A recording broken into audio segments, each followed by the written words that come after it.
오늘은 산상수훈 8번째 시간으로 하나님의 나라와 의를 찾으라 이런 주제로 말씀 나누겠습니다. 6장은 지난주의 설교와 무관하지 않습니다. 연결됩니다.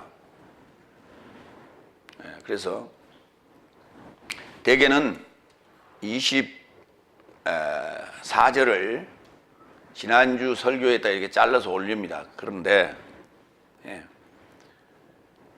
24절을 이제 24절부터 우리가 설교를 지금 보게 되는데 24절이 언급이 되고 25절에 이것을 인하여 나는 내 삶에게 말한다 이렇게 시작하거든요. 25절이.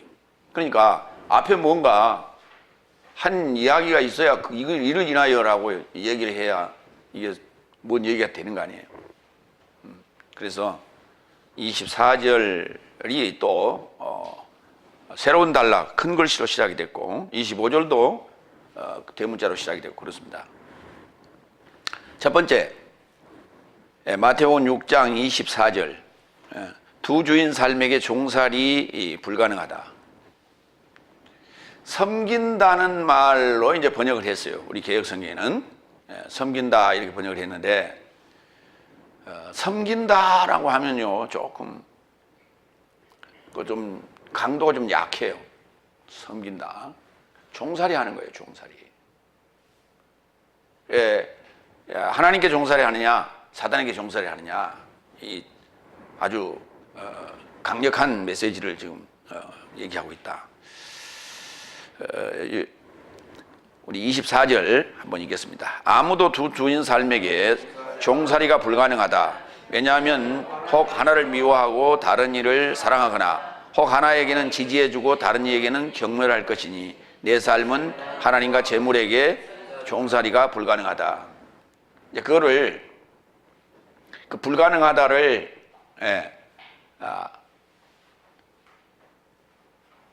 할 수 없다 이렇게 번역을 했어요. 뭐 섬기지 못하느니라 이렇게 그 할 수 성경에 보면 그런 표현들이 많이 나오죠. 뭐뭐 할 수 있다, 뭐뭐 할 수 없다. 근데 그 수에 해당되는 단어가요 동사예요. 뒤나 매오라고 하는 가능하다는 동사입니다. 근데 그걸 갖다 그냥 우리 언어적 표현으로 그렇게 해보니까 이런 게 단어를 뚝 잘라서 보면 수가 이게 뭐냐 이게 참 얼른 이해가 잘 안 될 때가 있어요. 가능하다는 얘기예요. 그러니까 가능하다라는 단어 앞에 no가 붙었으니까 우라는 단어가 붙었으니까 불가능하다 이렇게 표현하는 것이 훨씬 더 강력한 메시지다 이렇게 볼 수가 있겠어요. 거기도 지금 중히 여기거나 저를 경히 여기거나 이렇게 됐어요. 중히 여기거나 경히 여기거나 그러니까 미워하거나 사랑하거나 그러니까 미워하든지 사랑하든지 둘 중에 하나 해야 한다. 그렇기 때문에 미워하는 자에게도 종살이 하고 사랑하는 자에게도 종살이 하고 그렇게 할 수가 없죠. 사랑하는 자에게 종살이를 우리가 하겠죠. 또 뭐 중히 여기거나 경히 여기거나 뭐 비슷한 말일 수도 있어요. 그러나 그 단어가 지지하다는 단어예요. 중히 여긴다는 단어가 아니에요. 하나는 지지하거나 아니면 하나는 지지를 안 하는 거예요. 그러니까 우리 왜 대선 때나 우리 선거할 때 보면은 두 후보가 있는데 한쪽은 지지하고 한쪽은 지지를 안 하잖아요. 그래서 이제 지지하는 쪽은 우리가 막 찬양을 하고 지지하는 쪽은 경멸하고 그러잖아요. 요즘 뭐 대선 때 보니까 뭐 그냥 아주 각을 세우고 이 불이 튀고 상대를 이렇게 까는데 말이죠. 네거티브 뭐 공격이라 해서 막 별 얘기를 다 합니다. 뭐 이런 거예요. 이렇게 경멸하는 거냐 아니면 지지하느냐 이런 그렇게 되겠죠. 그러니까 하나님과 재물이라는 것으로 이제 두 가지로 이렇게 얘기했어요.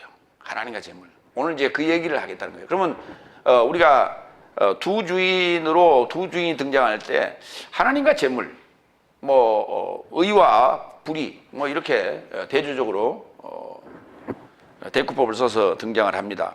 결국은 다 하나님과 사탄이에요. 그런데 그 하나님과 사탄이라는 그 큰 제목 아래 이제 부수적으로 우리가 세부적으로 이제 항목들을 지금 넣을 수가 있다라는 것이죠. 근데 그것을 하나님과 재물 이렇게 얘기했어요. 하나님과 사탄 그렇게 하는 게 아니라 하나님과 재물 그랬단 말이에요. 맘모나스라고 하는데요. 영어로는 이제 맘몬 그렇게도 하고, 종살이 한다는 얘기는 둘레오라고, 다 같이 둘유오. 예, 그러니까 이제 둘유오라는 동사가 종살이인데 여기 명사가 둘로스예요. 종입니다. 둘로스. 예, 그 남성종. 둘레 하면은 여성종이 되는 거예요. 로마 7장 6절서부터 좀 봅니다. 종살이, 양편 종살이 그 상황을 우리가 몇 군데 좀 살펴보겠습니다. 7장 6절, 로마 7장 6절. 지금은 내 삶이 얽매였던 것 안에서 죽었으므로 율법으로부터 무효케 되었다. 이와 같이 내 삶을 영의 새로운 것 안에서 종살이하고 문서의 낡은 것으로 하지 말자. 예. 그러니까 그 이제 개혁성경은 의문이라고 그랬어요. 이제 문서의 낡은 것. 그러니까 그건 율법을 얘기하는 거예요. 율법의 낡은 것 아래에서 낡은 것에게 종살이 하지 말고 이제 우리가 율법으로부터 무효케 되었으니 내 삶의 영의 새로운 것 안에서 종살이 하자. 율법이 이제 더 이상 나를 정죄할 수 없는 상황으로 내가 지금 성장했다. 내가 발전했다. 이 말이에요. 그렇기 때문에 그럼에도 불구하고 아직도 죄와 사망의 법 아래 지금 종살이하는 그런 삶의 행동을 보이고 있다라는 것에 대한 것을 지금 지적을 하고 있는 거예요. 로마 7장 22절로 25절. 여기 지금 24절에 나는 공고한 사람이다 라는 이 표현이 나오는데, 사도 바울이 요 지금 로마 7장 22절부터 25절까지를 쓸 때 이것이 지금 회심 전이냐 회심 후냐 자꾸 그러는데,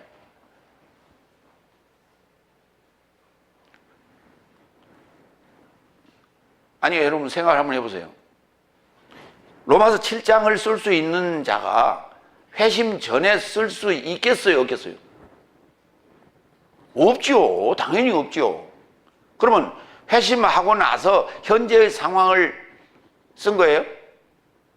그러면 이게 이 상황이 지금 회심한 상황일까요? 회심 안 한 상황일까요?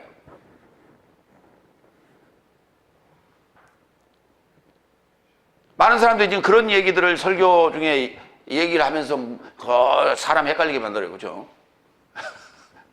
자, 오늘 보겠습니다. 22절부터.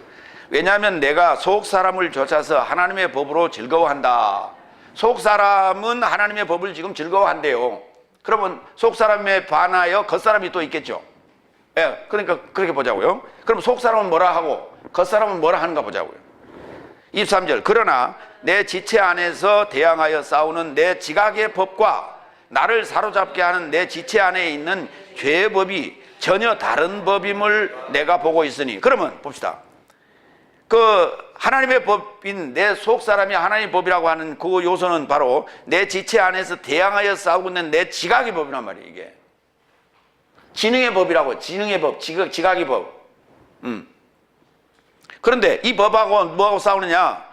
내 지체 안에 있는 죄의 법하고 싸우는 거예요. 근데 이 두 법이 전혀 다른 법이라는 걸 알게 됐다는 거예요. 그러면 내 안에 지금 법이 몇 가지가 있다는 거예요?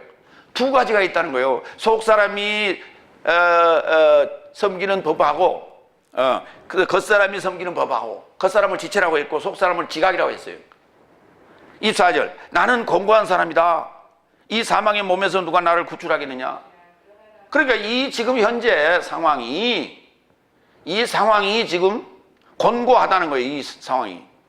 그러면 이 상황이 지금 몇째 날일까요?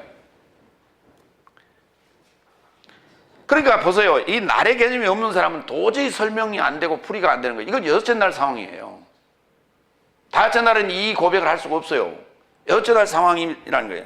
25절. 그러나 나는 내 삶의 주 그리스도스 예수스로 인하여 하나님께 감사한다. 그렇죠. 가능성이 있죠. 그렇고 그런즉 나 자신은 실로 지각으로는 하나님의 법으로 종살이하고 육신으로는 죄의 법으로 종살이한다. 그러니까 하나님과 재물을 두 주인을 우리가 두 주인에게 종살이 할 수가 없다. 불가능하다고 지금 얘기를 해놨잖아요. 불가능하다고 해놨는데 사도 바울은 7장 22절에서 25절에서 뭐라고 했냐. 내 속사람은 하나님 법을, 내 겉사람은 죄의 법을 지금 섬기고 있다. 그러니까 내가 괴롭다, 곤고하다 그랬다니까. 그러니까 하나님과 재물을 우리가 겸하여 섬길 수 없다는 얘기는 무슨 말이냐면 재물을 섬겨야 될 요소가 내 안에 분야가 따로 있고 하나님을 섬겨야 될 분야가 따로 있다는 거예요. 무슨 말이냐면 여러분 오늘 또 오면서 교통비 썼죠? 돈 썼잖아요. 돈. 그거 하나님 주신 거예요? 사단이 준 거예요? 얘기 정확히 얘기해봐.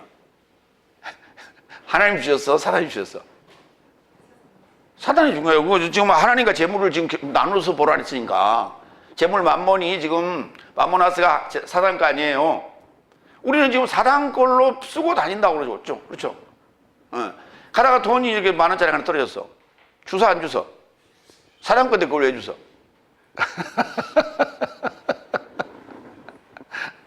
여러분 주머니에 지금 돈이 10,000원이 있는데 누가 달라고 그랬어? 돈 좀 필요합니다. 주세요. 여러분 쉽게 주머니에서 돈 넣어서 줘요? 안 줘요? 머뭇거리죠? 그럼요. 왜? 10,000원밖에 없는데 그럼 다 줘보면 어떡해? 그러다 5,000원 내줘 그럴 수도 없고.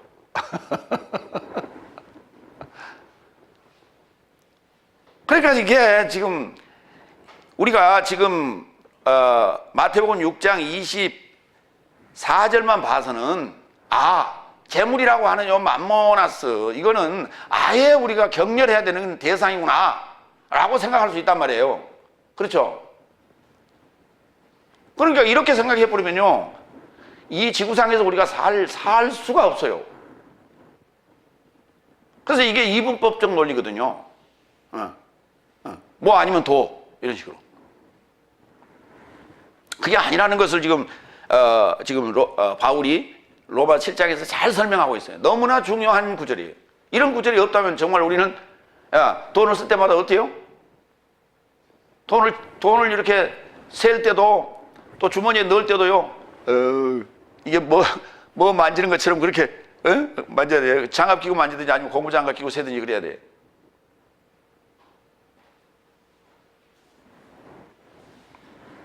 갈라디아서 4장 25절 26절. 이 하갈은 아라비아 안에 있는 신의 산으로 지금 예루살렘과 동등한 서열이며 그 자녀 삶과 함께 종살이하고 있다. 그러나 위에 있는 예루살렘은 자유로운 자이니 내 삶 모두의 어머니다. 자, 여기 갈라디아 4장 25절 이하에서는 종과 자유자로 이렇게 또 구분했어요. 종과 자유자로 구분했어요. 그러니까 사도 바울은 이것도 사도 바울이 쓴 거예요.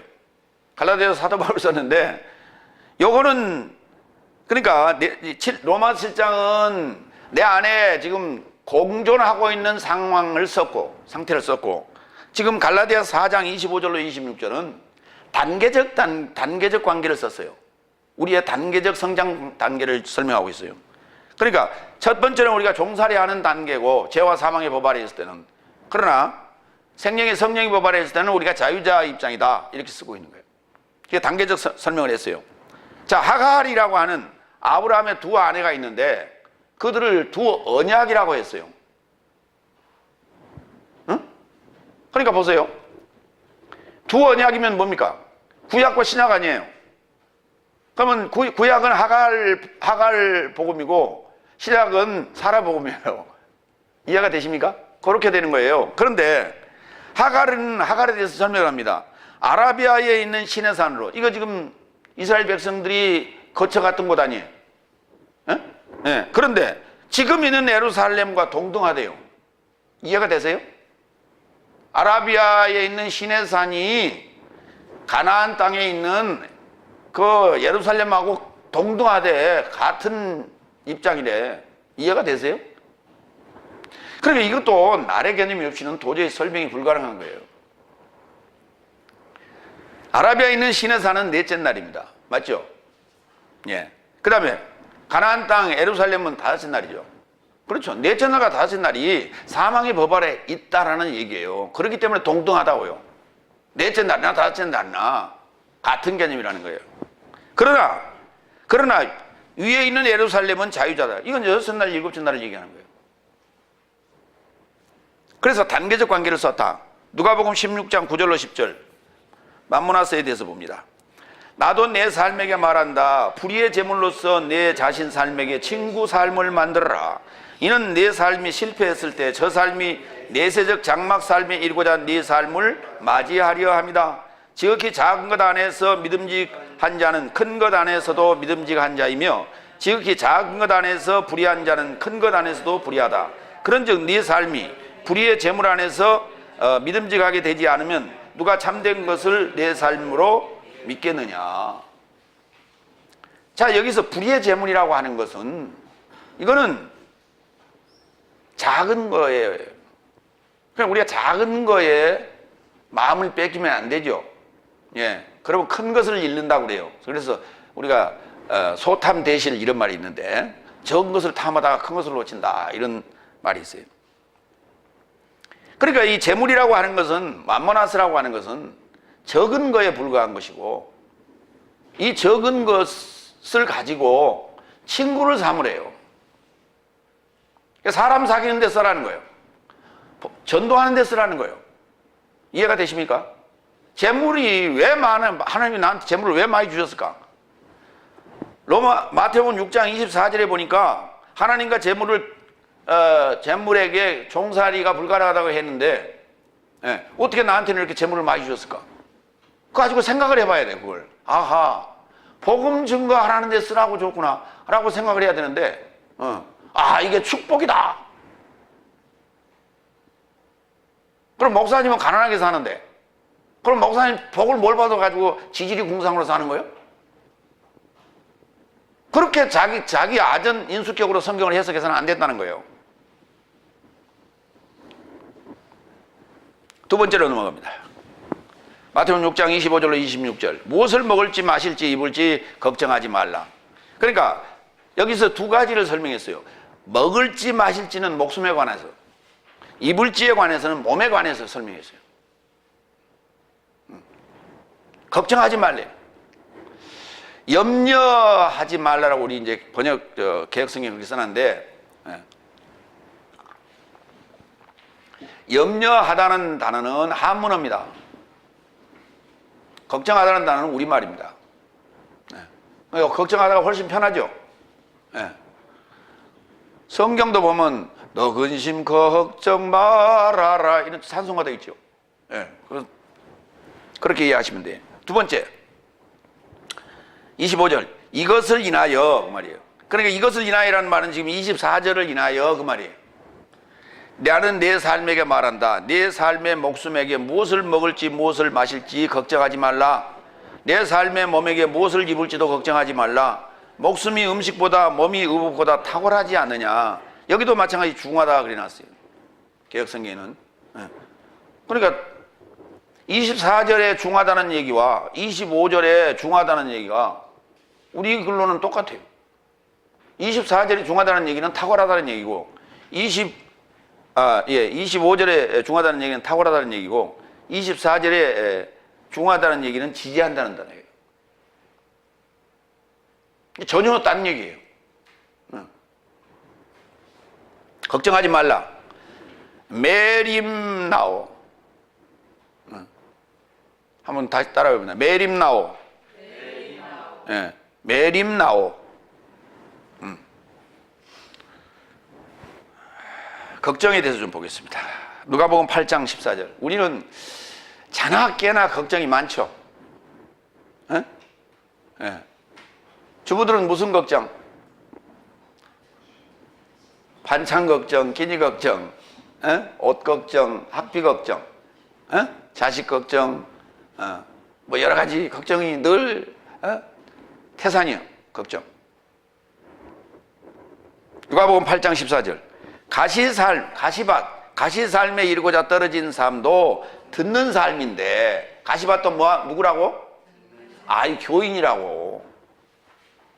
설교 듣는 교인이라고, 가시밭동. 그런데, 가는 세월 할 때 가는 생활이, 예. 가는 세월이 아니고 가는 생활의 걱정과 부와 향락에 의하여 질식되어 완전히 결실치 못한다. 교회를 다니고 하나님 말씀을 듣는데도 불구하고 맨날 걱정거리가 아주 그냥 걱정 근심이 그냥 뭘 보면 알 수 있어? 걱정 근심? 얼굴 보면 알 수 있어. 얼굴 보면.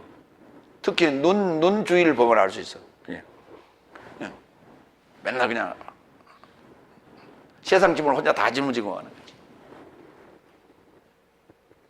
그렇게 살면요, 빨리 늙어요.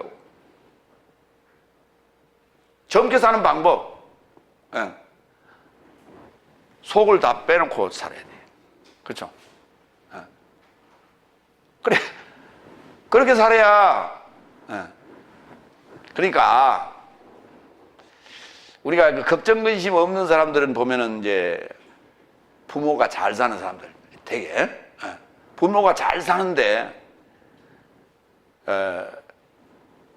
돈 때문에 걱정하는 거 봤어요? 간혹 그런 사람도 있긴 있어요. 부모가 돈을 안 주는 사람이 있어요. 그래서 어떻게 그거를 돈을 타릴까를 늘 궁리하는 그런 자식도 있어요. 그런데 되게 부모가 잘 살면 용돈 걱정 별로 문제가 없잖아요. 그러니까 늘 풍풍 쓰고 다니고 친구들 사귀고 그런단 말이에요.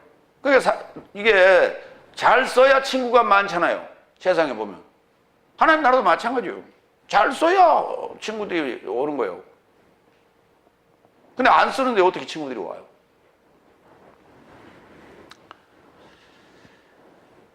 그러니까 가는 생활의 걱정과 부와 향락에 아예 질식되어 가지고 결실이 안 되는 거예요. 교회를 다니긴 다녀요. 그런데 맨날 걱정. 빌립보서 4장 6절. 아무것도 걱정하지 말고 오히려 모든 것 안에서 기도와 간구로 감사와 함께 내 삶의 요구가 하나님을 향하여 알려지게 하라. 걱정하지 말고 기도하고 간구하고 감사하래요. 다 같이 기도와 간구와 감사. 기도에 대해서는 주기도예요. 기도 내용이 뭐냐면 주기도예요. 그러니까 이해를 이렇게 하세요.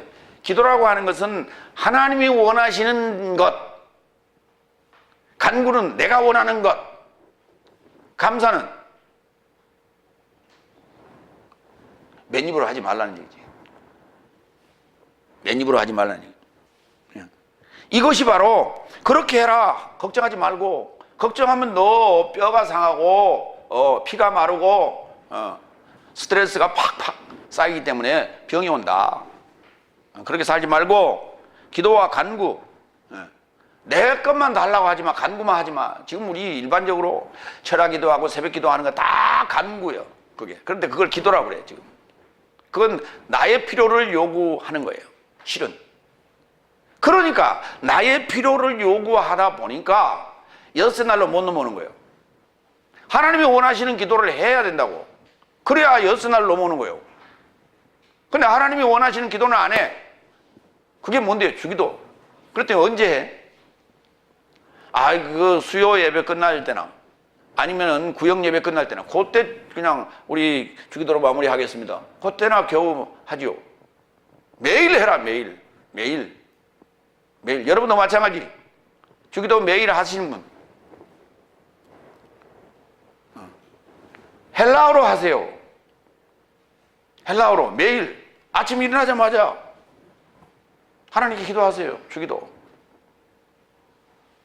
이게 기도예요. 이게 기도. 필요할 때 주여 이거 필요합니다. 간구하세요. 그러니까 하루에 한 번 아침에 일어나자마자 깨끗한 정신으로 하나님께 기도하고 주기도 하고 나머지는 뭐예요? 하루 종일 필요에 따라서 간구하시라고. 좀 이렇게 머리를 써요. 머리를. 감사는 어떻게 해요? 주일날 하세요. 한꺼번에 몰아가지고. 아니 목사님 기도와 간구와 감사를 하는데 여기 오니까 문 닫았던데요. 감사. 그러지 말고 그거나 한꺼번에 주일날 모아서 하시라고. 아시겠죠? 대답들 하네. 베드로전서 5장 7절. 내 삶의 걱정을 모두 그를 접하여 전가해 버려라. 그 앞에 이제 4장 5절 이상에서 이제 하나님에게 전가하라는 거예요. 그를 접하여. 그냥 받든지 안 받든지 보든지 안 보든지 이렇게 팽개쳐 버리는 그런 개념이 아니고 인계를 분명히 하라고 이렇게 전가. 받았죠? 나 놓고 갑니다. 이렇게. 그 접촉이 있어야 돼. 이게 에피 접촉이 가능해야 돼. 그를 접하여 전가해 버려라. 에피 리프토라고 그러는데 리프트 아시죠 여러분? 리프트 뭐 짐 올리는 거 있죠? 부르르 올리는 거 이런 거. 그렇게. 그러니까 리프트를 활용하시라고. 그 말은 무슨 말이냐면 이런 거예요. 끈끈이 그냥 하지 말고 하나님도 헷갈린다고. 끈끈이 하지 말고 모아서 하세요. 하루에 한 2번이나 3번 내지는 1번. 그렇게 싹 모아놔. 리프트에다 모아놨다가 어느 정도 차면은 버튼 누르고 받으세요 그러고 올려버리라고. 이해가 되세요? 그게 전가해버려라. 그냥 이렇게 탁구공이나 야구공이나 농구공처럼 이렇게 토스할 수 있는 정도면 리프트 쓸 필요가 없어요. 그냥 던지면 되지. 그렇죠? 이해가 되세요? 싹 모아서 포장해가지고 받으세요 그러고 올려보내라고. 이걸 에피리프트라고 하는데 전가해버리라. 이는 그가 내 삶에 관하여 스스로 관심을 갖는다.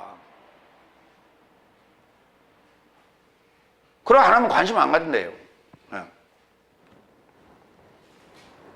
자, 목숨에 관해서는 이렇게 하라는 거예요. 목숨에 관해서. 그러면 목숨에 필요로 하는 게 뭔데요? 아까 지금 먹을 것 마실 것 얘기했죠. 세 번째 26절 예를 들어서 지금 설명을 합니다. 너는 하늘의 새 삶에 이르고자 투시하라. 뿌리지도 않고 수확하지도 않고 창고 삶에 이르고자 모으지 않아도 내 삶에 하늘 아버지께서 저런 삶을 양육하신다. 내 삶은 저 삶보다 더욱 통운하지 않느냐. 거기 또 귀하지 않느냐 이렇게 번역했어요. 오늘 지금 3가지 제가 얘기했어요. 중하다가 아니라 지지하다, 탁월하다. 그 다음에 귀하다는 통운하다로 바꿨습니다. 3군데. 그러니까 하늘에 날아다니는 새들 봐라. 하나님께서 새 집 지어줘요? 하나님께서 새 옷을 이 깃털을 이렇게 나게 해줘요? 잘 먹으면 되죠. 새들이 잘 주워 먹으면 되잖아요. 그러니까 주워 먹을 수 있도록 그거 다 해주지 않냐 말이에요. 새를 뿌리거나 수확하지도 않는다는 거예요. 그럼에도 불구하고 그들을 양육을 하지 않느냐. 이 새들은 뭐냐? 이 새들이 누구예요? 저 공중에 날아다니는 지금 비둘기나 참새나 요 까치들이 아니라니까. 이 사단의 종들을 얘기하는 거예요 지금. 그런데 네 삶은 저 삶보다 더욱 통운. 이 통운이라는 단어로 쓸 수밖에 없었어요. 왜냐하면 디아페로라는 단어예요. 뭐뭐를 통하여, 뭐뭐를 관통하여 운반한다는 거예요. 어떤 통로를 통하여 운반한다. 너희를. 한 날에서부터 시작해서 7째 날까지 그 통로로 쭉 이걸 운반하고 있다는 거예요. 통운. 통운 우리나라 사람들은 아마 기억하기 싫을 거예요. 대한통운. 다 아시죠? 대한통운이 뭐 하는 거예요? 집 나르는 거 아니에요? 그러니까 너희를, 네 삶을 하나님께서 저들은 관심 없어. 그냥 살아라. 그냥 먹을 것만 갖다 주면 돼. 그렇죠? 5째 날에 사역자들은 하늘의 새들은 먹을 것만 있으면 돼. 마실 것만 있으면 되고. 그런데 너희는 내가 어때요? 통운차에다 이렇게 딱 실어가지고 운반하지 않냐 그 말이에요. 이게 통운하다. 더욱 통운하지 않느냐. 우리말로 옮기기가 어려워서 지금 한문을 썼어요. 마태복음 8장 35절 좀 보겠습니다. 왜냐하면 누구든지 그의 목숨을 구원하기를 원한다면 그것을 멸할 것이요 누구든지 나와 복음 때문에 그의 목숨을 멸하면 이것이 목숨을 구원할 것이다. 그러니까 우리가 죽어야 될 목숨이 있고 다시 거듭나야 될 목숨이 있다는 거예요. 그러니까 죽으면은 그것이 거듭나게 되는 거예요. 근데 그것을 무너뜨리지 않는다면 결코 새로운 것으로 세워지지 않는다는 얘기입니다. 이게 목숨이라는 거예요. 이걸 목숨이라 해요. 그런데 사도행전 2장 27절로 28절을 보면 이는 주께서 내 목숨을 음부에 남겨두지 않을 것이요 주의 경건한 자로 부패를 알아보도록 주지 않을 것이다. 주께서 나에게 생명의 길을 알게 하셨고 주의 면전에 결합하여 나를 흥분으로 채울 것이다. 그러니까 목숨이라고 하는 것이 음부에 또 들어갈 수도 있다는 거예요. 근데 목숨이라는 존재는 성경의 법칙대로 살면 우리가 죽고 살면 구원을 받게 되는 것이고 그렇지 않으면 통째로 음부에 들어가게 되는 거다는 얘기예요. 이게 목숨이다. 그러면은 목숨이 먹고 마셔야 될 게 영적인 개념으로는, 육적인 개념으로는 우리가 일반적으로 매 끼니 먹고 마시는 거예요. 먹고 사는 내 이 목숨이 유지되는 그것이 이제 목숨에 관한 것인데, 영적인 것은 영적인 빵과 영적인 음료를 또 얘기하고 있단 말이에요. 먹고 마셔야 될 거 아닙니까? 그래서 지금 두 가지를 지금 동시에 말하고 있는 거예요. 지금 우리가 그렇게 해석을 두 가지로 지금 해들어가야 돼요. 영적인 것과 육적인 것. 고린도전서 15장 45절로 46절. 목숨적인 몸이 심겨지고 영적인 몸이 일으켜진다. 목숨적인 몸이 있으니 또한 영적인 몸이 있느니라. 또한 이와 같이 기록되었으니 첫사람 아담은 산 목숨에 이르게 되었고 최후의 아담은 살려주는 영에 이르게 되었도다. 오히려 먼저는 영적인 자가 아니요 오히려 목숨적인 자요 그 다음에 영적인 자이다. 그러니까 목숨, 그러니까 첫 아담적인 목숨은 죽어야 될 요소고 썩어야 될 요소고 마지막 아담적인 요소는 살려야 될 것이라는 거. 그걸 영이라고 그래요. 그래서 영적인 몸이라고 불러 그걸. 그러면 영적인 몸하고 영하고 몸하고 같은 말이요. 그래요. 같은 말이에요. 그러면 영적인 몸에는 거기 그러면 목숨은 없습니까? 있어요. 그 목숨을 혼이라고도 합니다. 다 같이 푸시케, 혼, 목숨, 정신 이렇게 얘기해요. 같은 말이에요.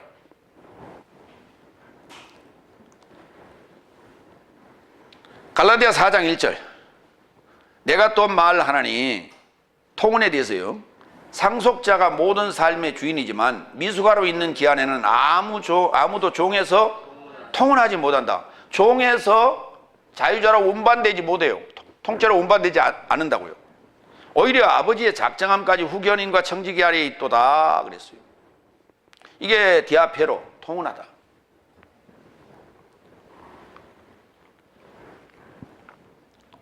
그러니까 아까 하늘의 새들은 지금 다섯째 날까지 그냥 있는 거예요. 여기에서 기도하지 않으면 여섯째 날 넘어올 가능성이 없어요. 반드시 기도해야 되는 거예요. 근데 우리는 그렇지 기도해야지. 다 같이 통성을 기도합시다. 주여 맨날 주시옵소서 맨날. 그건 간구라니까 기도 가지고. 그러니까 보세요. 다섯째 날에 넷째 날 다섯째 날에 우리 신앙생활의 습관을 얼마나 잘못 들여놨는가 보세요. 그 누가 다 그렇게 만들어 놓은 거예요? 공중에 새들이 이렇게 만들어 놓은 거 아니에요?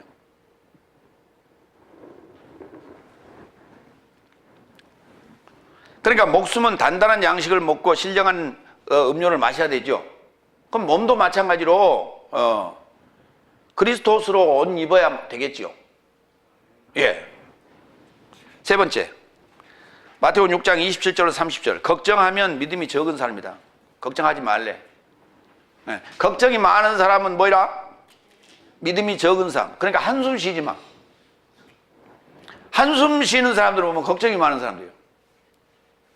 이게 열이 화가 이렇게 올리니까 자꾸 숨을 쉬어. 그리고 의식적으로, 무의식적으로 하는데 옆에 사람은 그게 거슬린다고. 특히 믿는 사람들 한숨 쉬지 마세요. 그 믿음이 없다는 얘기예요. 믿음 있는 사람 들이쉬라고, 내쉬지 말고. 네 번째 27절. 그런데 네 삶 중에서 누가 걱정한다고 그의 키를 접하여 한 규빗을 더함이 가능하냐? 할 수 있어요? 요즘은 키 늘린다고요. 정형외과 가가지고 목을 이렇게 해가지고 다리하고 제가 잡아 당기는데 이게 척추 간격이 늘어난다는 쳤나? 그러다 죽어요. 잘못하면. 키 1cm 키 올라다가 죽어. 평생 골병 들어요. 안 크는 걸 어떻게 그냥 살아. 그런다고 나는 너무 커서 줄이겠다고 갖다 누를 거예요? 안 된단 말이에요, 이게. 그렇죠? 그러면 왜 이게 키를 가지고 얘기했느냐? 이게 몸에 관한 얘기예요. 여기 이게 이 얘기가 키, 헬리키아, 다 같이 헬리키아. 예, 헬리키아 여기 그 몸에 관한 얘기예요. 그러니까 우리가 몸 이렇게 만드는 걸 뭐라고 그래요? 헬스라고 하죠. 그렇죠? 예. 키를 만드는 건 뭐라고 그래요? 키를 만드는 거 헬리키아라고 그런다니까. 키가 들어있잖아요.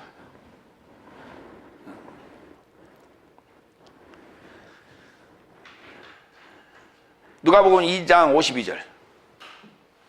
그리고 예수스는 하나님과 인간 삶 곁에서 지혜와 성장과 은혜에 박차를 가하라. 성장. 그러니까 우리가 키가 자란다라고 하는 것이요, 성장하는 거예요. 성장. 우리가 왜 키가 더 이상 안 자란다는 것은 성장판이 멈췄다 그러죠. 예, 그랬어요. 그러니까 성장이라는 개념, 이 키라고 지금 이렇게 했는데 성장이라는 개념은 성장한다는 것은 계속 자라는 거죠. 예. 그러면 외적으로는 키가 자라는 것이고 그 다음에 내적으로는 성장하는 개념이죠. 장성한 자로 가는 과정이란 말이에요. 에베소 4장 13절 15절.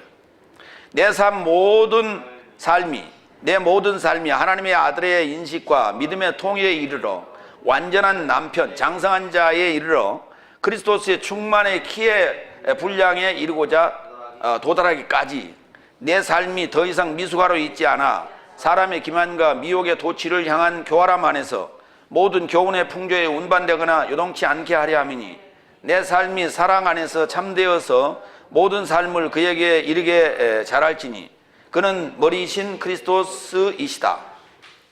이건 영적인 얘기했어요. 우리가 성장해야 되고 그리스도스인 머리까지 성장해야 돼. 자라야 될 이유는 뭐냐? 그러면 그리스도스인 머리까지 자라는 얘기는 그리스도와 같아자라는 얘기죠. 그렇죠? 그리스도와 같아자라는 얘기예요. 그런데 피조물이 하나님과 같아질 수 있어 없어? 없다고 얘기한단 말이에요. 누가 그랬어? 성경이 그랬어? 사람이 그랬어? 아까 그 공중의 새들이 그랬다니까. 공중의 새들이 그랬어. 지는 뭐 막 날아다니면서.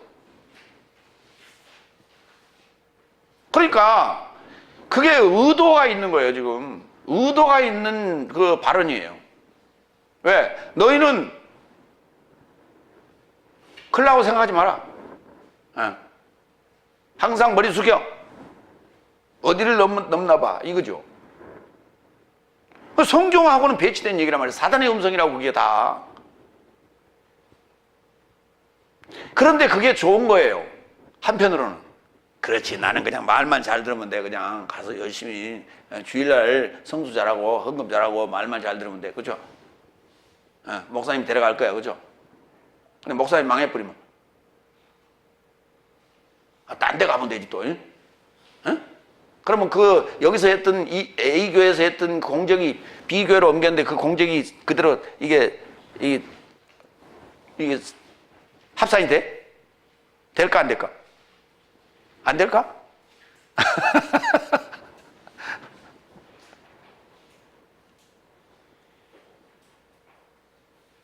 한번 생각을 해보시라고. 다섯째 날에도 다섯째 날 갈 때는 합산이 된다고? 인정이 된다고? 근데 다섯째 날, 여섯째 날 넘어왔을 때는 복잡해져요, 계산이.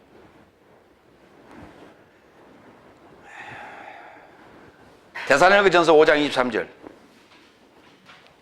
평화의 하나님께서 친히 온전히 내 삶을 거룩하게 하시기를 원하시고 내 삶의 영과 혼, 목숨과 몸이 온전하게 그리스도스 예수스 내 삶의 주의 임재 안에서 흠없이 지켜지기를 원하노라. 이게 2분선이냐 3분선이냐 이런 개념이 아니에요. 요거는 데살로니가전서 5장 23절은 지금 거듭난 자, 여섯째 날에 들어온 자 얘기예요. 여섯째 날에 지금 하는 얘기예요. 일곱째 날 그리스도스의 임재 안에서 흠없이 지켜지기를 원한다 그랬어요. 지금.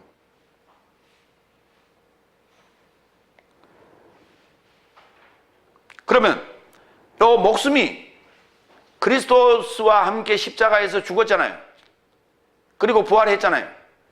그런데 그럼에도 불구하고 그리스도스의 임재 안에서 파루시아 안에 있어야만이 이게 보존되지, 흠없이 보존되지. 그리스도스의 임재, 나는 예수 그리스도와 함께 십자가에 죽고 부활했다라고 하면서 그리스도스의 임재, 파루시아, 일반적으로 얘기하는 재림, 이 사건이 현실화가 안 되면 말짱 도루묵이라는 얘기예요.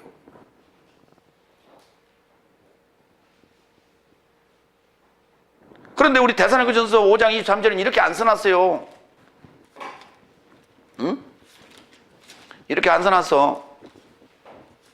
뭐라고 써놨는지 보세요.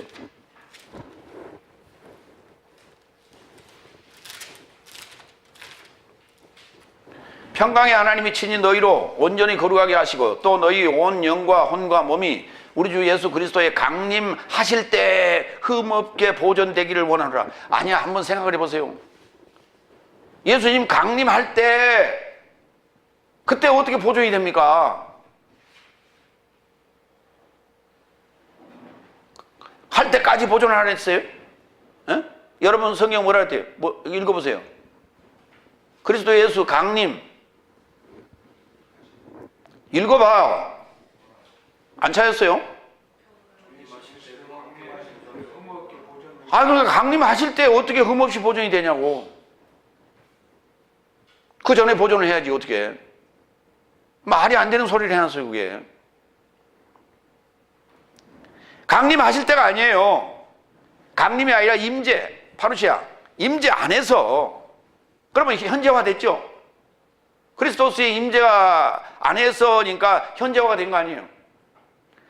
다시 말해서 이 예수 그리스도의 탄생과 부활과 그 다음에 임재가 현실화돼야 된단 말이에요. 그랬을 때 우리가 영과 혼과 몸이 보존되는 거예요. 흠없이.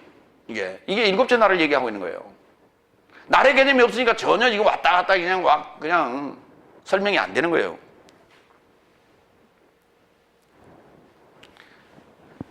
그러니까 우리가 지금 걱정해야 될, 그럼 우리는 영적인 빵과 영적인 음료와 영적인 옷에 대한 것을 걱정해야 돼요.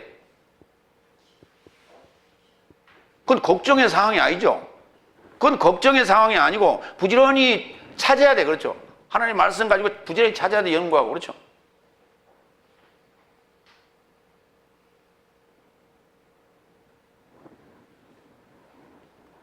야, 오늘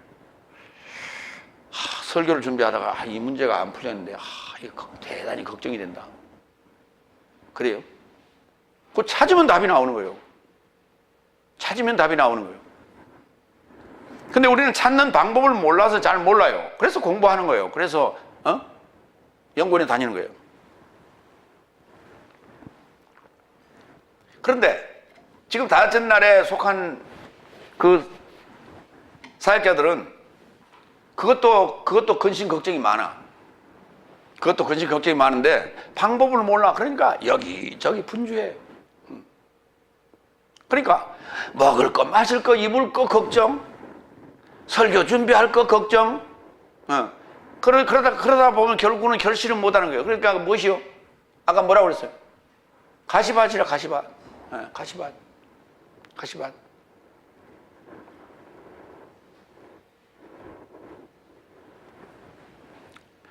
계시록 21장 15절로 17절.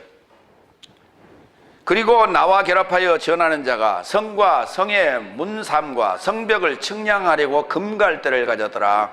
그리고 성은 정사각형으로 놓여 있고 성의 길이는 넓이만큼 길다. 그리고 갈대로 12,000 스타디온에 접하여 성을 측량하였는데 성의 길이와 넓이와 높이가 동등하다. 그리고 성의 벽은 측량하였는데 144 규빗살미니 사람의 분량 곧 사자의 분량이다. 그러니까 키를 아까 한 규빗이나 더 잘할 수 있게 하느냐, 더 할 수 있게 했느냐 그러는데 그 규빗이라는 게 그냥 써놓은 게 아니라니까. 여기 지금 우리가 육신의 요 몸뚱아리도 한 규빗을 자라게, 한 뼘도 못 자라게 해요, 사실은. 근데 한 규빗이나 할 때 규빗이 이만한 커요. 어? 여러분 한번 생각해 봐. 이만한 크게 어떻게 그걸 걱정한다고. 이게 지금 몇 센치예요? 45cm에서 50cm 정도 됩니다. 그런데 아니 이걸 걱정할 정도면 지금 한 중학생 정도나 고등학생 정도 걱정하겠죠. 그래요? 요즘 애들은 아마 그 정도 걱정하고요. 근데 그래서 45cm가 자란다고, 50cm가 자란다고 생각하면 이거 어떻게 되는 거예요? 2m가 넘게? 말이 안 되는 소리를 해놨자니까. 근데 거기 지금 한 규빗이라고 할 때 규빗이라는 단어를 썼어요. 근데 우리는 지금 얼마나 자라야 되냐? 이 규빗이라고 하는 이 단위에 144 규빗으로 자라야 된다니까. 그게 우리 인간의 힘으로서는 아무리 걱정한다고 이게 될 일이 아니라, 그러나 하나님께서는 그렇게 하신다는 거예요. 144 규빗. 네. 이것이 우리가 성장해야 될 요 몸뚱아리의 규격이에요. 예. 다섯 번째, 28절, 29절. 그런데 의복에 관하여 무엇을 걱정하느냐? 자, 몸에 관한 얘기를 쭉 했고요. 이제 의복에 관한 얘기를 하는 말이었죠. 예. 의복에 관하여 무엇을 걱정하느냐? 야생의 백합화가 어떻게 자라는지 깊이 배우라. 수고하지 않고 길쌈하지도 않는다. 그래서 나는 내 삶에게 말하는데 솔로몬도 그의 모든 영광 안에서 이런 삶이 하나같이 입지 않았다. 그러니까 솔로몬이 얼마나 잘 살았어요. 그의 영광이 땅 위에 어떤 누구보다도 감히 비교할 수 없었다 그랬단 말이에요. 그러면 먹고 입고 마시고 사는 것들이 어때요? 정말 화려했다 그 말이에요. 이 세상에 누구보다 화려했어. 그럼에도 불구하고 그것을 야생에 피어있는 백합화보다 못하다 그랬다니까.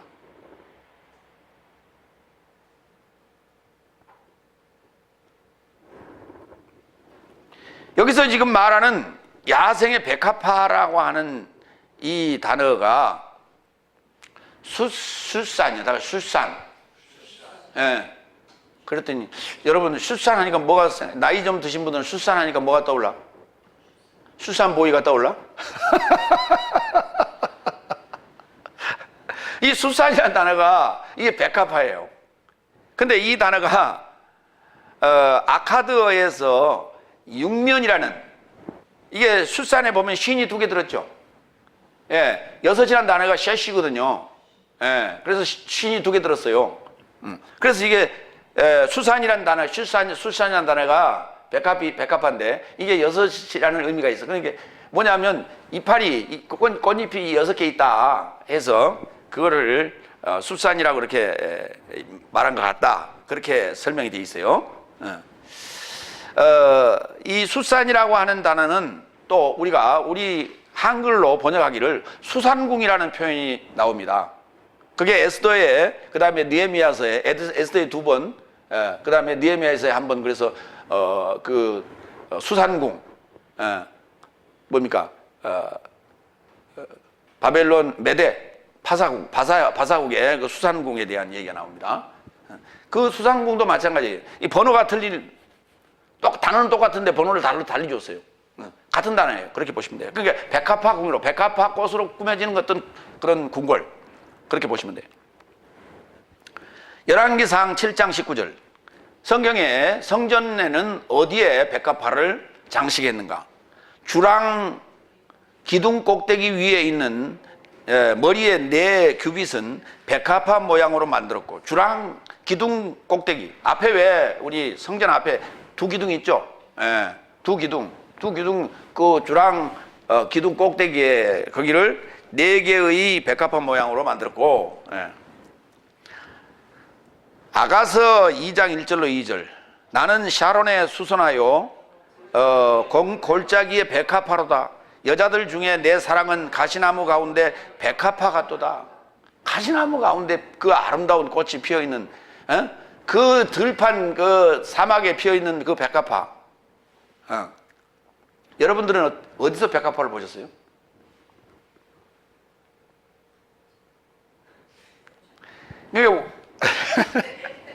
그걸 우리는 나리라고 그래. 나리. 그렇죠. 우리말로는, 순수한 우리말로는 나리꽃 그래. 그래서 참나리가 있고 개나리가 있고 그렇습니다. 그런데 나리꽃도 종류가 많아요. 나리꽃도 종류가 많은데, 지금 여기 우리 주차장에 가면은 저쪽에 지금 그 감나무 옆에 그 나리꽃이 그게. 거기 저게 여름에 피는 꽃입니다. 그래서 대개 그 앞에 뜰 앞에 화단에 여름에 뜨거운 햇빛에 정말 그 백합이 이렇게 그 피어 있는 걸 보면 정말 아름다워요, 정말. 여름에 피는 꽃이 그렇게 많지 않거든요. 대개 여름에 피는 꽃들은 주로 빨간색이 많죠. 빨간색이 많은데, 빨간색이나 노란색이 많은데, 그건 하얗게 핀다. 참 아름다운 꽃이에요. 옛날 그 우리 할머니, 숙모님 댁에 보면 그 담장 밑에 그 타단을 탁 만들어 그 백합화가 참 여름에 거기 가면 그게 지금 눈에 선한데, 성경에 등장하는 이 야생의 백합화는 하얀색만 있는 게 아니에요. 빨간색, 자줏빛, 청색, 하얀색, 이렇게 아주 다양한 색을 가지고 있는 그런 꽃들이에요. 그리고 그 여름에 그 태양볕에 피는 꽃이니까 거기에서 볼 게 뭐 있어요, 그 사막에. 그런데 거기에 피어있는 꽃들이 참 아름답잖아요. 우리는 꽃 하면 화분에 있는 거, 화단에 있는 것만 늘 생각한단 말이죠. 근데 그 초원에 그 높은 산, 그 히말라야 그 산 밑에 초원에 봄에 피는 꽃, 여름에 피는 꽃, 정말 그 아름다워요, 정말. 그런데 거기는 초원이니까 그렇죠. 물도 많고. 사막에 물도 없는 그런 곳에 피어있는 그 꽃들, 얼마나 참 아름답겠어요. 귀하고, 그게. 거기서 꽃을 만나는데. 거기서 자라는 그 염소나 양이나 이런 것들은 그런 걸 뜯어먹고 산대요. 그래서 그 양이 맛있답니다. 백합화라고 하는 단어는 한문으로는 이렇게 써요. 일백백자에 합할 합자에 꽃 화자를 써요. 그러니까 100가지가 합쳐진 꽃이라는 거예요. 100가지가 합쳐진 꽃이라는 거예요. 이게 흰백자를 쓰지 아니하고 백백자를 써요. 아가서 6장 2절로 3절. 내 사랑하는 자가 자기 동산으로 내려가 향기로운 꽃밭에 이르러서 동산 가운데에서 양떼를 먹이며 백합화를 꺾는구나. 나는 내 사랑하는 자에게 속하였고 내 사랑하는 자는 내게 속하였으며 내가 백합화 가운데서 그 양떼를 먹이는도다. 백합화 가운데서. 그래서 그 아가서에서는 백합화, 그 사랑하는 자를 백합화로 이렇게 묘사할 정도로 사막 가운데 그 수산보이가, 이게 수산보이예요. 이게 사실은 이게 내 사랑하는 자가 남성이거든요. 그걸 그렇게 아름답게 찬양을 했는데, 예. 이사야서 35장 1절로 2절. 여기 아주 적나라하게 나와 있어요.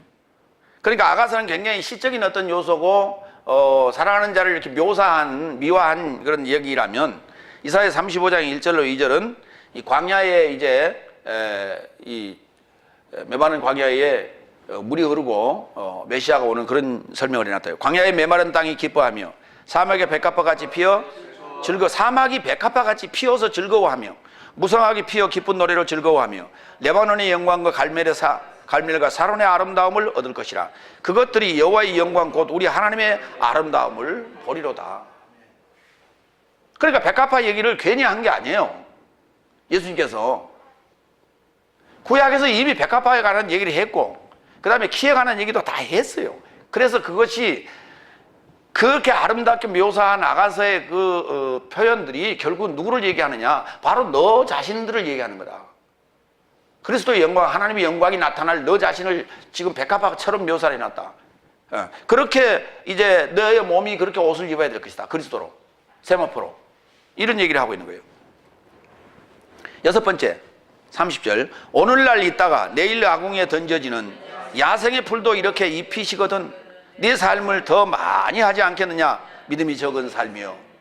그렇죠. 당연하죠. 야생의 풀이 뭡니까? 오늘 지금 아가서에 노래한 그 대상 솔로몬은 누구를 얘기해요? 몇째 날이요? 5째 날 아니에요. 5째 날도 그렇게 입히시고 그렇게 아름답게 5째 날 가봐요. 아름다운 사람 얼마나 많은가. 얼마나 화려하게 주일날 입고 오시는데. 교회 온다고 화장하고 아침부터 샤워하고 일개장 피복 끄집어내가지고 군대용입니다. 일개장 피복, 외출용 의복 그거 끄집어내서 입고. 그렇죠? 사실 할머니 할아버지들은요 그때 양복 입어보잖아요. 그죠? 할아버지들은 양복 넥타이 딱 메고 그래서 그 맛에서 하는 거예요. 주일날 교회 한 번씩 가는 그런 재미로. 이와 같이 야생풀 인생들이에요. 인생들. 풀같이 사라지는 인생들. 그것도 입히시는데 너희 일까 보냐. 너희는 오죽이 잘 입히고. 그러니까 우리가 입는 요 외적인 옷에 대해서 그건 별 중요한 게 아니다. 그게. 왜? 솔로몬이 입었던 그 화려한 옷 그거 탐내지 마라. 예수님께서 유대인의 왕으로 오셨다고 그러니까 예수님께서 그런 화려한 왕복을 입고 다닐 거라고 착각했단 말이죠. 그러나 예수님은 그렇게 옷 화려하게 입고 다니지 않았어요.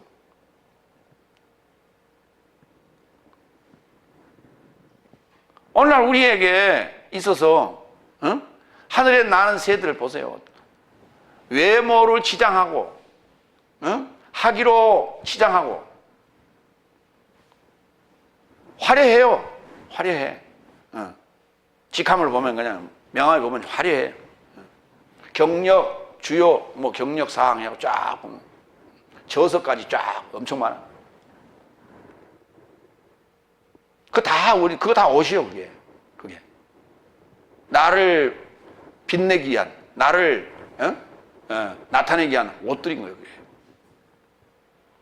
그게 뭐가 중요해? 그리스도로 옷 입지 못하면 아무 소용없는 것들, 무용지물이에요.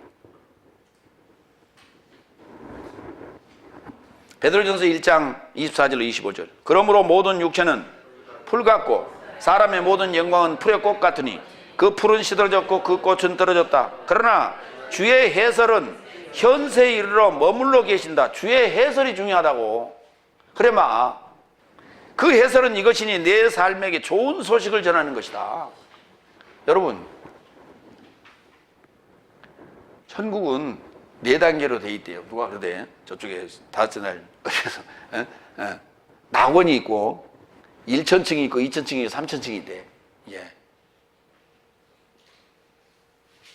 여러분은 몇 천층에 갔으면 좋겠어? 제일 잘 간 사람이 3천층에 간대. 예. 여러분은 몇 천층에 가서 살았으면 좋겠어? 나는 지금 몇 천층에 가겠다라고 한번 생각해봐, 마음속으로. 아니, 나는요, 낙원도 좋아요. 들어가면 되지. 지옥만 안 들어가면 되지. 그쵸? 예. 그런데 이제 갔어요. 진짜 갔어. 가정을 해봅시다. 갔다고. 갔는데 보니까, 아니 세상에서 나보다 못한 놈이 3천층이가 있네. 살 맛이 나 안 나? 안 나. 차라리 지옥을 보내주세요. 그게 천국이 아니야. 그게 어떻게 천국이야 그게. 아니 거기 가서 이렇게 4등급으로 나눠져 있다면 어떻게 이게 천국이냐고. 이게 세상하고 똑같이. 근데 3천층은 뭐냐 그랬더니 목자의 성이래. 그럼 목자들만 간다는 얘기 아니에요. 지들끼리만.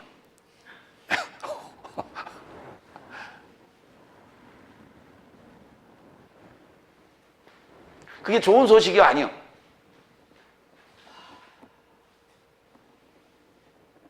아니 우리는 지금 미래 궁금하잖아요. 지금 우리 그리스도인들은 다 미래가 궁금해. 그렇죠?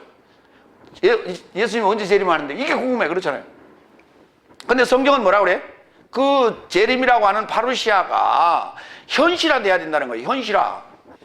현실화 될 수 있는 그래 막 해설을 달라는 거예요. 그렇죠? 이것이 좋은 소식이라는 거예요. 이것이. 근데 그런 말도 없는데 뭔 놈은 좋은 소식이에요 그게.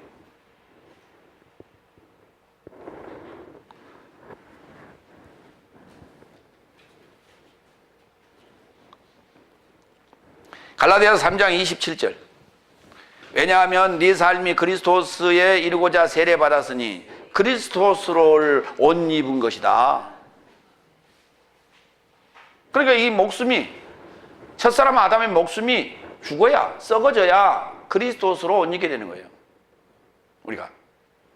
요거 옷 한 벌 이거 원하고 지금 우리가 이것 때문에 우리가 신앙생활 하는 거예요. 응?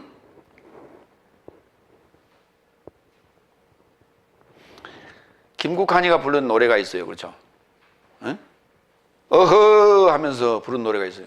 옷 한 벌은 챙겼지 않소. 이 세상 왔다가 가면서 올 때는 뭘로 왔어? 적신으로 왔잖아요. 빨가벗은 몸으로 왔는데 와가지고 옷 한 벌은 챙겼지 않소. 그 옷이 삼배옷 수이면 안 된단 말이에요. 우리는 아시겠어요? 그리스도라는 옷으로 그걸 입고 가야지. 삼배옷 입으러 왔어? 양복 입고 가면 어떠고 메리아스만 입고 가면 어때? 그게 무슨 소용이 있어? 다 불 속에 들어가서 다 태워 버릴 텐데. 계시록 7장 13절로 14절.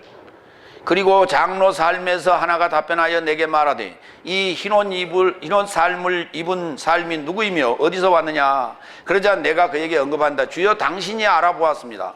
그러자 그가 내게 말하되 이 삶은 큰 환난에서 나오는 삶인데 그의 긴 옷 삶을 빨았는데 희생양의 피 안에서 저 삶의 긴 옷 삶을 하얗게 했다는 거예요. 이 세마포. 이걸 그리스도로 옷 입었다고 말하는 거예요.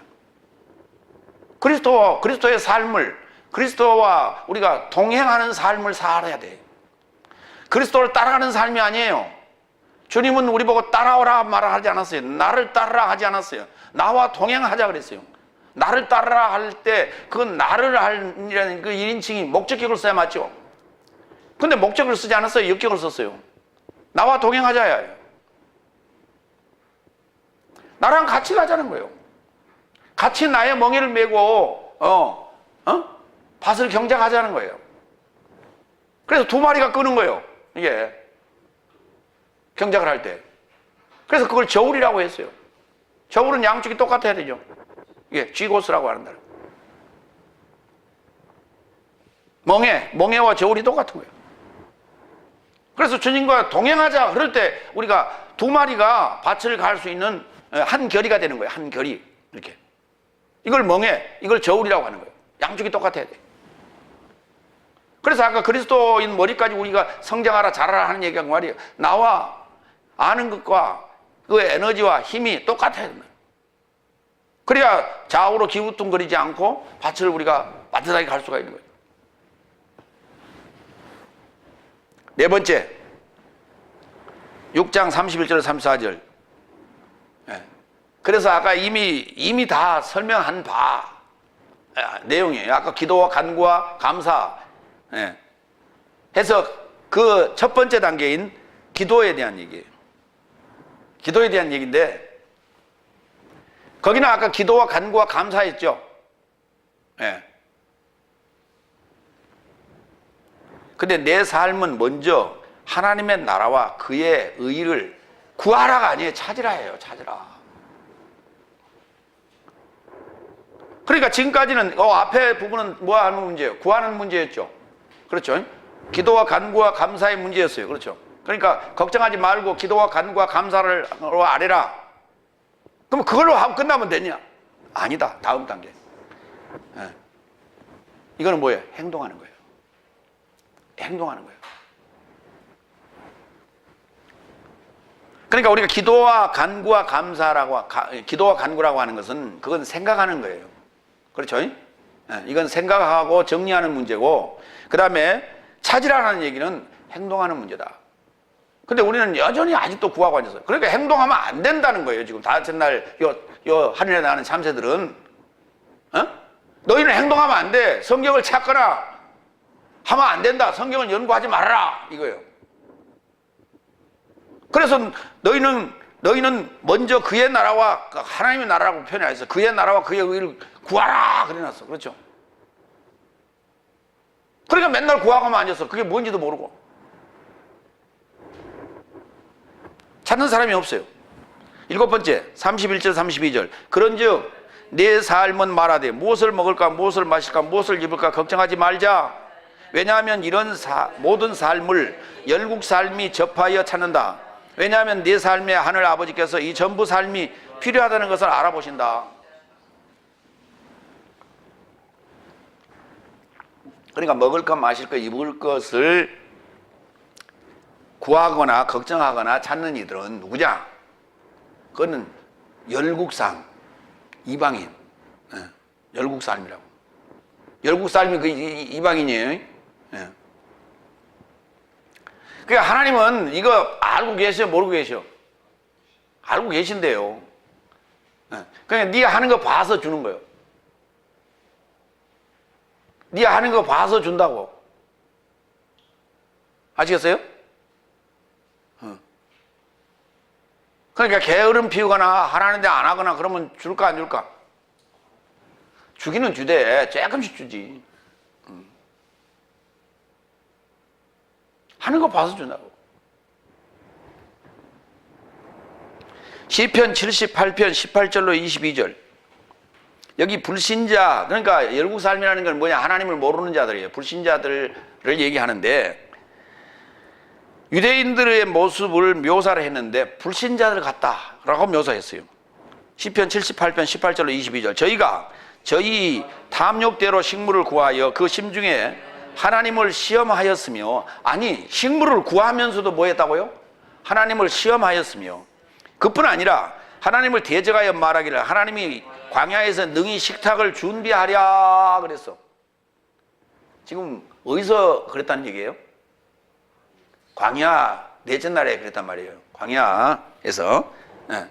20절 저가 반석을 쳐서 물을 내심에 시내가 넘쳤거니와 또 능히 떡을 주시며 그 백성을 위하여 고기를 예비하시랴 하였도다. 아니 거기서 진짜 고기를 어떻게 주겠어? 그렇죠? 응? 그러니까 그렇게 생각을 했다니까. 그렇게 의심하고. 그런데 고기를 메추라기를 불러드렸죠.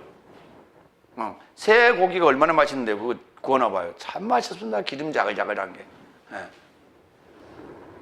21절 그러므로 여호와께서 듣고 노하시며 야곱을 향하여 노가 맹렬하며 이스라엘 향하여 노가 올랐으니 뚜껑 여셨네요. 이는 하나님을 믿지 아니하며 그 구원을 의지하지 아니한 연고로다. 이게 열방삶입니다. 요 열방삶과 같다. 믿음이 적은 삶이요 라고 말하는 거예요. 그러니까 보세요. 하나님은 이 모든 하늘 아버지는 이 모든 필요를 다 알고 계신다고 그랬죠. 예수님께서 이제 오셔서 말씀하시길 나와 아버지는 하나라고 그랬죠. 근데 예수님께서 이렇게 지금 여기 마태복음 6장에서 지금 먹을 것 마실 거 입을 거 구하지 말라 그랬죠. 그랬는데 오병이어와 칠병이어 상황을 보자고. 그때 지금 끼니 때가 지났는데 그냥 돌아갈 수가 없었어요. 그렇죠? 그래서 먹여서 보내야 되겠습니다. 라고 했어요. 그래서 너희한테 가진 거 뭐 있냐 그랬더니 여기 5병이어가 있습니다. 7병이어가 있습니다. 그랬단 말이에요. 하나님께서는 그걸로 그 5천 명을, 그걸로 4천 명을 다 먹이셨어요. 그렇잖아요. 그러니까 이게 무슨 대단한 것이라고 생각하면 안 된다니까. 5병이어, 7병이어가 와, 이 대단한 기적이다. 뻥튀기. 응? 응. 하나님은 이 뻥튀기 능력이 있어서 몇 배로 튀겼어? 계산 한번 해봐. 그게 몇 배로 튀겼는가? 응? 5개로 가지고 5천 명을 먹였으니 몇 배요? 계산이 원래 잘 안 돼? 5천 배. 5천 배네, 그래요. 5개로 가지고 5천 명을 먹었어요. 1000배지. 5천 배가 아니고. 1000배로 뻥튀기 했어. 그쵸? 그게 와, 대단하다고 막 그냥 차에도 쏘고 다니고 5병이요. 막.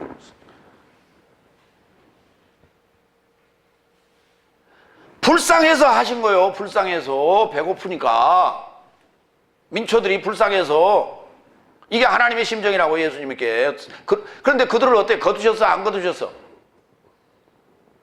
거두지 않았다니까. 왜? 그들은 뭘 원했어요? 먹을 것, 마실 것, 입을 것 걱정 없는 그런 세상을 만들어주세요. 찍어줄게요. 대통령 만들어드릴게. 나는 싫다. 너 같은 국민은 싫다. 그러잖아.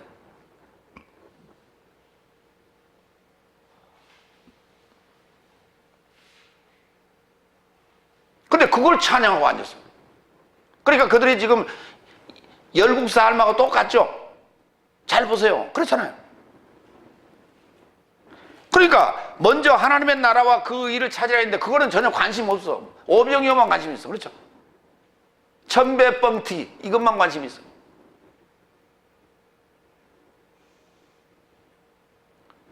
그래서 우리가 그런 거에만 관심이 있는 사람들을 우리가 개돼지라고 그러는 거예요. 예. 그건 돼지게 맞아야 돼.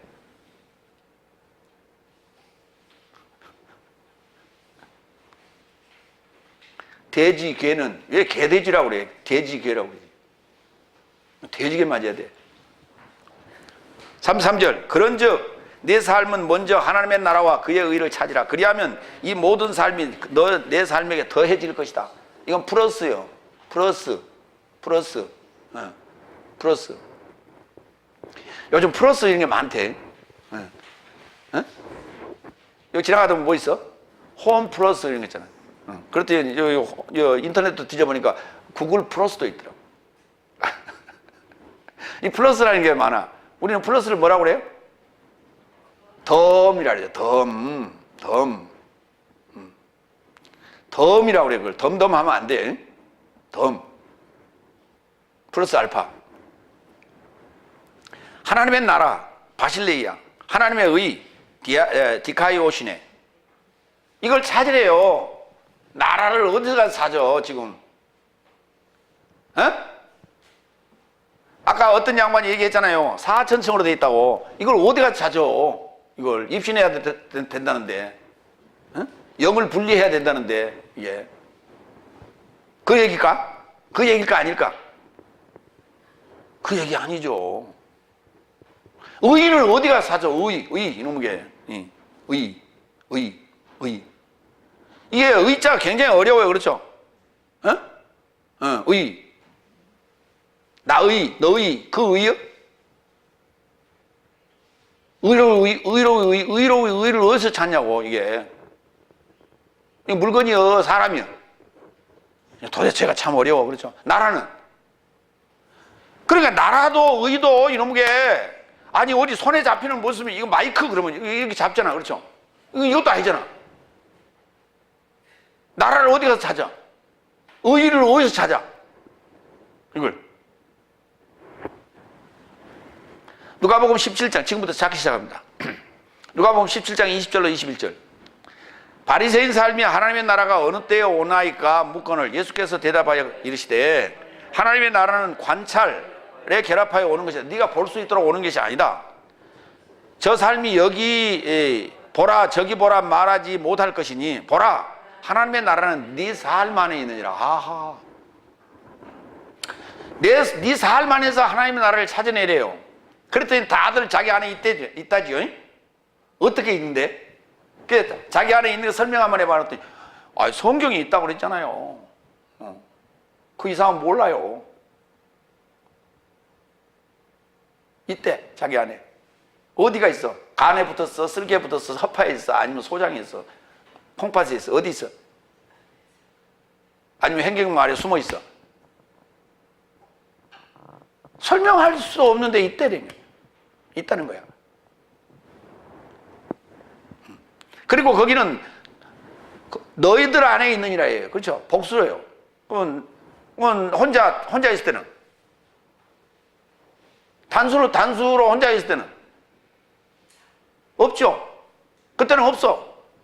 둘 이상 있을 때만 있는 거예요. 하나님 나라가. 너희들 안에 있느니라 했어요. 요한일서 5장 7절 8절 이는 하늘 안에서 증언하는 삶이 새 삶이니 아버지와 말씀과 성령이요 이 새 삶이 또한 하나요. 하늘의 증인. 네. 또한 땅 안에서 증언하는 삶이 새 삶이니 영과 물과 피 새 삶도 하나에 이루고 있다. 여기 삼위일체예요. 하늘의 삼위일체, 땅의 삼위일체. 하늘의 삼위일체로 오신 분이 예수님인데, 그리스도스 예수인데 그분이 내 안에서 탄생하셔야 돼. 그분은 하나님의 나라예요. 예수님이 하나님의 나라인데 아버지와 말씀과 성령이라는 세 요소로, 3요소로 구성되어 있어요. 그러면 나는 내 안에서 그 예수님이 탄생하셨다면 나는 어떻게 돼야 되냐? 6전을 지나가게 되면, 6전 날을 지나가게 되면 나는 물과 피와 영이 돼야 돼. 요 3요소로 또 나라가 돼야 돼. 이게. 나라는 3요소를 갖춰야 됩니다. 3요소에서 하나라도 빠지면 나라가 아니에요. 그거요. 내가 지난번에도 얘기를 했잖아요. 사장할 때. 이 지구상에 반드시 있어야 될 3요소가 있어야만이 그거라고 뭐라고 부를 거 나라 말고 뭐 있냐고 내가 물어봤죠. 여러분에게. 찾아보라 그랬죠. 응? 나라 빼놓고 반드시 있어야 될 3요소. 그래야만이 그거라고 그 명칭을 부를 수 있어. 근데 지금 삼위일체 설명하면서 이렇게 설명하죠. 물, 얼음, 이게 기체. 그건 물이요, 다 그냥 물이요. 그게 3요소요? 물이 물, 얼음, 기체로 돼 있어? 물은 H2O라니까. H가 두 개고 O가 하나라고.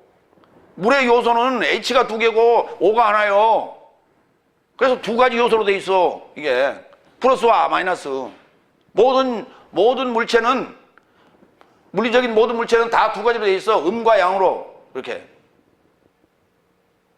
다 두 가지로 돼 있어. 두 가지 요소로. 그렇지 3요소로 돼 있지 않아요. 근데 나라는 3요소로 돼 있다고. 그 중에 하나라도 빠지면 나라가 아니에요. 이게. 그러니까 이 3요소로 돼 있는 게 뭐 있는가 보라고.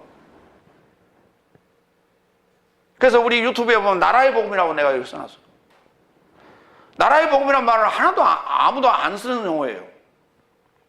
여러분들이 지금 다섯째 날과 여섯째 날이 차이가 나는 것은 뭐냐면 입에서 나가는 말이 틀려야 되는 거예요. 아시겠어요? 전부 정리하시라고 설교 드리면서 틀린 말들을 다 정리하시라고. 예, 새로운 용어들을 다 정리하시라고. 그래서 그걸 가지고 얘기해요. 나라의 복음. 뭔 소리예요 그게? 궁금하면 500원 내라가면 안 돼.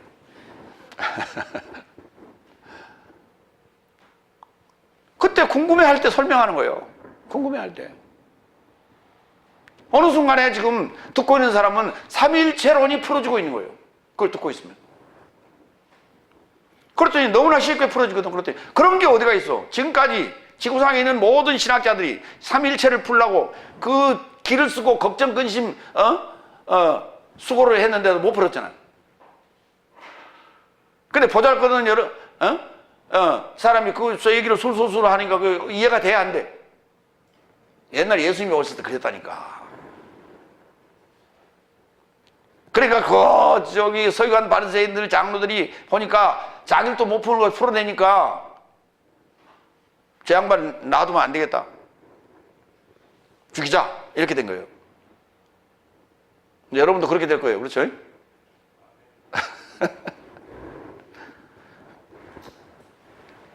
로마서 나라 설명 끝났죠? 자, 의 들어갑니다.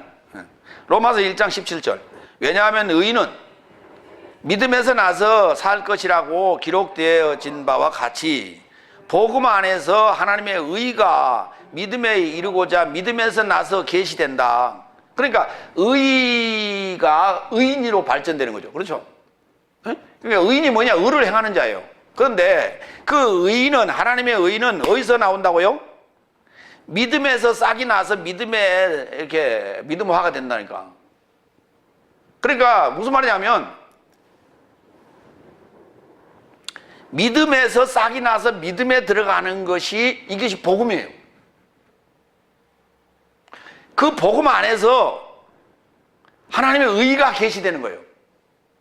무슨 말이냐면 믿음에서 싹이 믿음이 죽고 요 믿음에서 새싹이 나가서 또 믿음에 들어가는 요 과정에 의가 계시된다고. 의가 누구냐면 예수님이에요. 사실은 그게 계시돼. 다시 말해서 의가 계시됐다는 말은 죄가 무효화됐다 이 말이에요. 죄로부터 내가 노임을 받았다 이 말이에요. 이게. 그러면 의인이 되는 거죠. 그러면 첫 번째 믿음은 뭐고 두 번째 믿음은 뭡니까? 첫 번째 믿음은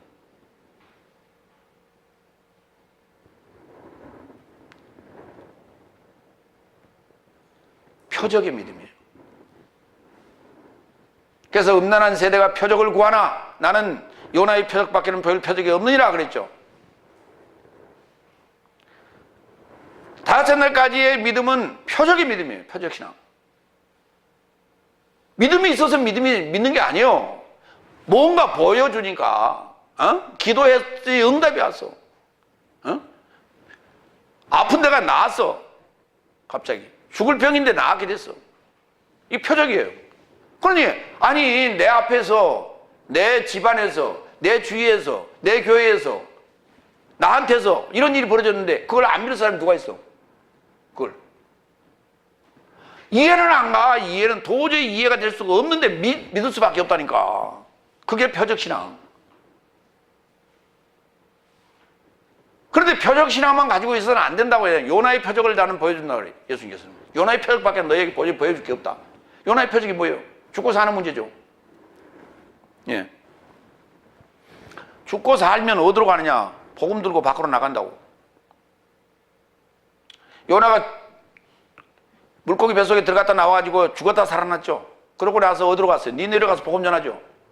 그러니까 구약에서 다섯째 날에 이방에 가서 복음을 전한 자는 요나밖에 없었어요. 내가 그래서 왔노라요. 예수님께서. 그래서 왔노라. 이게 바로 의로운 행동이다. 그래서 예수님께서 십자가에 죽고 부활하시고 나니까 그리고 오순절 성령이 오니까 제자들이 복음을 들고 나가잖아요. 응? 저 로마에 가서 다 죽잖아요. 순교당하잖아요. 이게 의로운 행동이에요. 그래서 그게 표적신앙에서 이제는 성경을 가지고 말씀으로 연구해서 확증하는 설득신앙으로 바뀌라.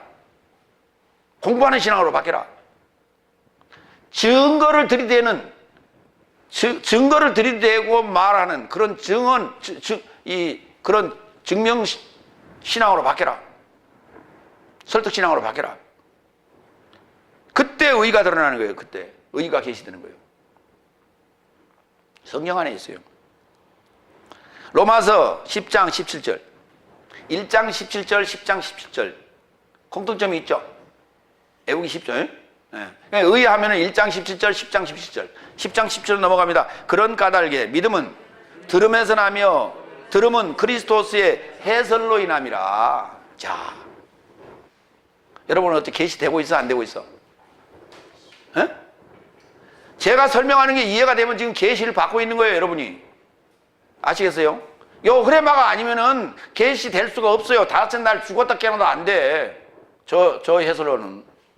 다섯째 날 해설로는 계시가 될 수가 없어요, 의가. 절대로. 나라가 뭔지도 모르는데, 삼일체도 못 푸는데 무슨 수로? 그래서 교회 나올 이유가 있는 거예요. 왜 교회를 나와야 되냐? 이유가 있는 거예요.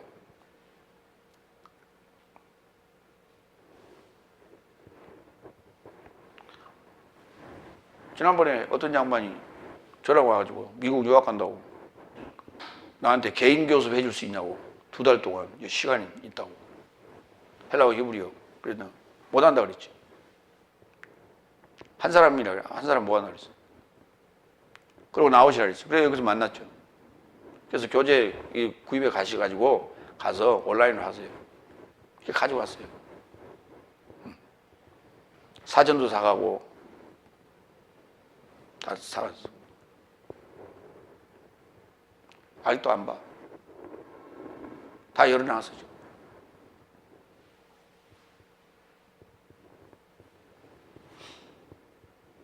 마음뿐이요.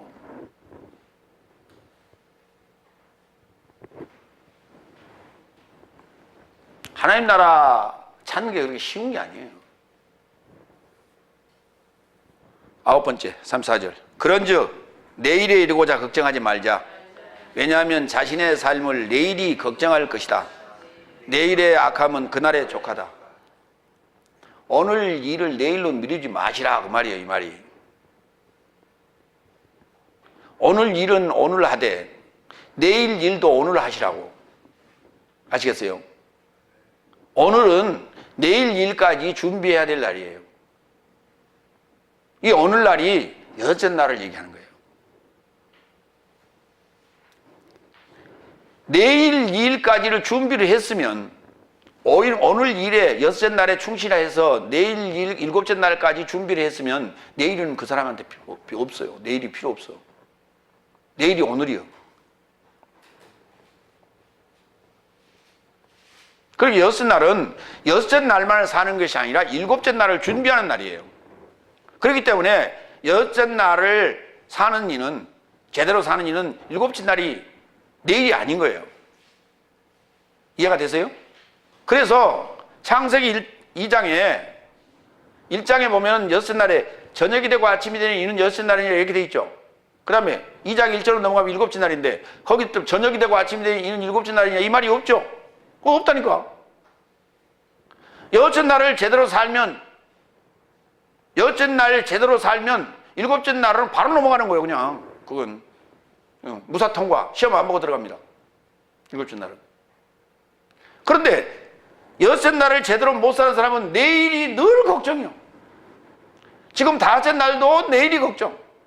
여섯째 날 제대로 못 사는 사람은 내일이 걱정이에요. 그 내일을 걱정하고 있다는 얘기는 지금 내일은 악한 거예요. 어떻게 될지 몰라. 이게 걱정한다는 말이 무슨 말이에요? 지옥 갈까 걱정이란 말이에요. 천국 못 갈까 걱정이란 말이에요. 이게 누가복음 13장 모래는 없어요. 성경에 모래 한 군데 있는데 그건 잘못 번역이란 거예요. 누가복음 13장 31절로 33절. 그날 안에 어떤 바리새인 사람이 다가와서 그에게 말하되 나가시고 여기서 떠나세요. 헤롯이 당신을 살해하기를 원합니다. 예수는 저 사람에게 언급하셨다. 가서 저 여우에게 언급하라. 어? 아니 되게 우리는 여우 할 때 누굴 보고 여우라고 그래? 여자한테 그러죠. 그런데 하나 더 붙이죠. 백여우라고 그렇죠. 예. 아니면 너 꼬리가 9개 달린 구미호한테 가서 얘기해라. 뭐 이렇게 얘기하잖아요. 근데 예수님은 헤롯 보고 여우라고 그랬어요. 여우 같은 놈. 여우한테 언급하라. 오늘과 내일은 내가 귀신 삶을 쫓아내고 치유를 완료하고 셋째는 완전해진다 그랬어요. 내일은 뭐 한다는 거예요? 내일은 죽는 날이라는 얘기예요. 예수님이. 셋째 날은 부활하신 날이고. 그렇지만 오늘도 내일도 나는 가지는 자에게 가는 것이 마땅하다. 나를 가지는 자에게 가는 거예요. 어? 나를 가지고자 하는 자에게 간단 말이에요. 가지는 자에게. 나를 가지는 자에게 가는 것이 마땅하다. 이는 저는 애언자를 예루살렘에서 멸망하도록 안에서 맞이하지 않는다. 예루살렘 밖에서 멸망하도록 안에서 맞이하지 않는다. 그 저는 누구예요? 저 여우 헤롯을 얘기하는 거죠. 그러니까 걱정하지 마라, 나갈게.